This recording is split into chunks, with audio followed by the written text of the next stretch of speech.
ಮೇಷ್ಟ್ರು ಸಿನಿಮಾ 1992ರಲ್ಲಿ ಬಂದಿದ್ರು ಕೂಡ ಈಗಲೂ ಪ್ರತಿಯೊಂದು ದೃಶ್ಯ ಎಲ್ರಿಗೂ ನೆನಪಿದೆ. ಸೆನ್ಸಿ ಕಿಡ್ಗಳು ಕೂಡ ಅಕ್ಕ ನಿನ್ ಗಂಡ ಹೆಂಗಿರ್ಬೇಕು ಅನ್ನೋ ಹಾಡಿಗೆ ರೀಲ್ಸ್ ಮಾಡ್ತಾರೆ. ಒಂದೊಂದು ಸನ್ನಿವೇಶವೂ ಕಣ್ಣ ಮುಂದೆ ಬರುತ್ತೆ. ಆದ್ರೆ ಇದೇ ಸಿನಿಮಾ ನೆನಪಿಸಿಕೊಂಡಾಗ ರವಿಚಂದ್ರನ್ ಅವರ ಮೇಲೆ ಬಂದಿದ್ದಂತಹ ದೊಡ್ಡ ಆರೋಪ ಅವರ ಅಭಿಮಾನಿಗಳಿಗೆ ಶಾಕ್ ನೀಡಿತ್ತು.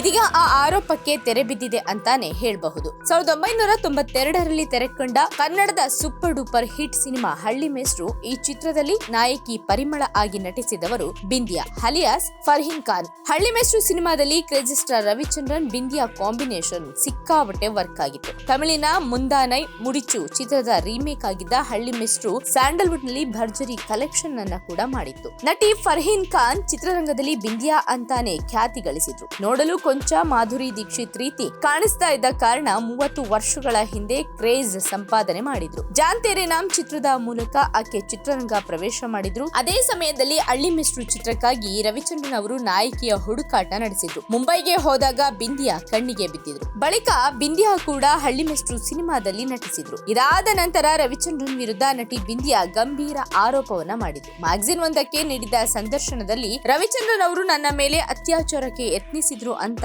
ಆರೋಪ ಮಾಡಿದ್ರು. ಈ ಮಾತನ್ನ ಕೇಳಿದ್ದಂತಹ ರವಿಚಂದ್ರನ್ ಅವರು ಅಂದು ಕೆರಳಿ ಕೆಂಡಾಮಂಡಲರಾಗಿದ್ರು. ಈ ಬಗ್ಗೆ ರಘುರಾಮ್ ಯೂಟ್ಯೂಬ್ ಚಾನೆಲ್ ಅಲ್ಲಿ ಸಂದರ್ಶನ ನೀಡಿರುವಂತಹ ಬಿಂದಿಯಾ 3 ದಶಕಗಳ ಬಳಿಕ ಈ ಬಗ್ಗೆ ಮಾತನಾಡಿದ್ದಾರೆ. ಆ ವಿವಾದದ ಬಗ್ಗೆಯೂ ಸ್ಪಷ್ಟನೆಯನ್ನ ನೀಡಿದ್ದಾರೆ. ಕ್ರೇಜಿ ಸ್ಟಾರ್ ರವಿಚಂದ್ರನ್ ಎಂದೂ ವಿವಾದಗಳಿಗೆ ಸಿಲುಕಿದವರಲ್ಲ. ಕೋರ್ಟು ಕಚೇರಿ ಅಂತ ಅಲೆದವರು ಅಲ್ಲ. ಸಿನಿಮಾ ಬಗ್ಗೆ ಸದಾ ಕನಸು ಕಾಣುತ್ತಿದ್ದ ಕನಸುಗಾರ ರವಿಚಂದ್ರನ್ ವಿರುದ್ಧ ಬಿಂದಿಯಾ ವಿನಾಕಾರಣ ಸುಳ್ಳು ಆರೋಪ ಮಾಡಿದ್ರು. ಇದರಿಂದ ಮನನೊಂದಂತಹ ರವಿಚಂದ್ರನ್ ಅವರು ಸತ್ಯವನ್ನ ಬಹಿರಂಗಗೊಳಿಸುವ ಸಲುವಾಗಿ ನಟಿ ಬಿಂದಿಯಾ ಅವರನ್ನ ಕೋರ್ಟ್ಗೆ ಎಳೆದಿದ್ರು. ತಮ್ಮ ಮೇಲೆ ಮಾಡಿರುವ ಆರೋಪವನ್ನ ಸಾಬೀತುಪಡಿಸುವಂತೆ ಸವಾಲು ಹಾಕಿ ಬಿಂದಿಯಾ ವಿರುದ್ಧ ರವಿಚಂದ್ರನ್ ಮಾನನಷ್ಟ ಮೊಕದ್ದಮೆ ಹಾಕಿದ್ರು. ಅದು ಕೇವಲ ₹1. ಕೇಸ್ ವಿಚಾರಣೆ ವೇಳೆ ನಾನು ಆ ತರಹ ಹೇಳಿಕೆ ನೀಡಿಲ್ಲ, ಅದೆಲ್ಲ ಸುಳ್ಳು ಅಂತ ನಟಿ ಬಿಂದಿಯಾ ತಪ್ಪೊಪ್ಪಿಕೊಂಡು ಕ್ಷಮೆಯನ್ನು ಕೂಡ ಕೇಳಿದ್ರು. ರವಿಚಂದ್ರನ್ ವಿರುದ್ಧ ಸುಳ್ಳು ಆರೋಪ ಮಾಡಿ ಬಿಂದಿಯಾ ಅಂದು ಕ್ಷಮೆ ಕೇಳಿದ್ರು. ಇಂದು ಕಣ್ಣೀರಿಟ್ಟು ಕ್ಷಮೆಯನ್ನ ಯಾಚಿಸಿದ್ದಾರೆ. ಕನ್ನಡ ನಟ ನಿರ್ದೇಶಕ ರಘುರಾಮ್ ಅವರ ಯೂಟ್ಯೂಬ್ ಚಾನೆಲ್ ನಲ್ಲಿ ಬರುವಂತಹ 101 ನೆನಪು ಸಂದರ್ಶನದಲ್ಲಿ ನಟಿ ಬಿಂದಿಯಾ ಬಹಿರಂಗವಾಗಿ ಕ್ಷಮೆ ಕೇಳಿದ್ದಾರೆ. ಜಾನ್ ತೇರೆ ನಾಮ್ ಸಿನಿಮಾ ದೊಡ್ಡ ಹಿಟ್ ಆಗಿತ್ತು. ರವಿ ಸರ್ ಬಾಂಬೆಯಲ್ಲಿದ್ರು.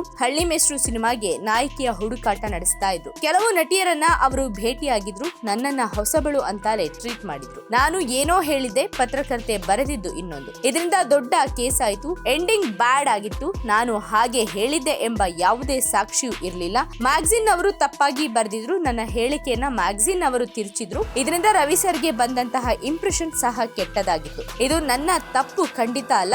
ರವಿಚಂದ್ರನ್ ಸರ್ ಬಗ್ಗೆ ನಾನು ಯಾವುದೇ ರೀತಿಯ ತಪ್ಪು ಹೇಳಿಕೆ ನೀಡಿರಲಿಲ್ಲ. ಐ ಆಮ್ ಸಾರಿ ಎಲ್ರಿಗೂ ಅಂತ ಸಂದರ್ಶನದಲ್ಲಿ ನಟಿ ಬಿಂದಿಯಾ ಕಣ್ಣೀರಿಟ್ಟು ಕ್ಷಮೆ ಕೇಳಿದ್ದಾರೆ. ನನಗೆ ಕನ್ನಡ ಕೂಡ ಬರ್ತಾ ಇರಲಿಲ್ಲ. ಆದರೂ ನನ್ನ ಮೊದಲ ಬಾರಿ ಭೇಟಿಯಾಗಿ ಕೆಲವತ್ತು ಮಾತನಾಡಿದ ಕೂಡಲೇ ರವಿ ಸರ್ ಚಿತ್ರಕ್ಕೆ ಆಯ್ಕೆ ಮಾಡಿದ್ರು. ನಾನು ದಕ್ಷಿಣದ ಚಿತ್ರಗಳಿಗೆ ಹೊಸಬಳಾಗಿ ಬಂದೆ. ಅದೇ ರೀತಿ ನನ್ನನ್ನ ಟ್ರೀಟ್ ಮಾಡಿದ್ರು. ರವಿ ಸರ್ ಬೆಂಬಲಕ್ಕೆ ನಿಂತರು. ಹೇಗೆ ಡೈಲಾಗ್ ಹೇಳಬೇಕು, ನಟಿಸಬೇಕು ಅಂತ ಹೇಳಿಕೊಟ್ರು. ಆದ್ರೆ ನನ್ನ ನಟನೆ ಅವರಿಗೆ ಇಷ್ಟ ಆಯ್ತು.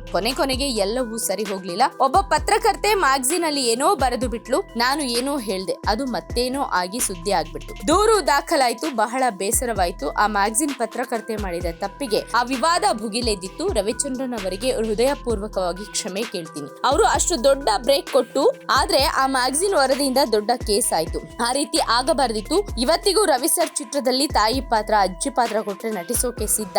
ಯಾವುದೇ ಸಂಭಾವನೆ ಇಲ್ಲದೆ ನಟಿಸ್ತೀನಿ. ದಯವಿಟ್ಟು ಒಂದು ಅವಕಾಶ ಕೊಡಿ ಸರ್. ಆ ಘಟನೆ ಬಳಿಕ ರವಿಚಂದ್ರನ್ ಅವರೊಟ್ಟಿಗೆ ಮಾತನಾಡಲು ಸಾಧ್ಯವಾಗಿಲ್ಲ. ಕೋರ್ಟ್ ನಲ್ಲೇ ಭೇಟಿ ಆಗಿದ್ವಿ. ಆಗ ನಾನು ಬಹಳ ಚಿಕ್ಕವಳು, ಬುದ್ಧಿ ಇಲ್ಲದೆ ನಡೆದುಕೊಂಡಿದ್ದೆ, ಪ್ರಬುದ್ಧತೆ ಕೂಡ ಇರ್ಲಿಲ್ಲ ಅಂತ ನಟಿ ಬಿಂದಿಯಾ ಮನಸ್ಪೂರ್ವಕವಾಗಿ ಕ್ಷಮೆಯನ್ನ ಕೇಳಿದ್ದಾರೆ.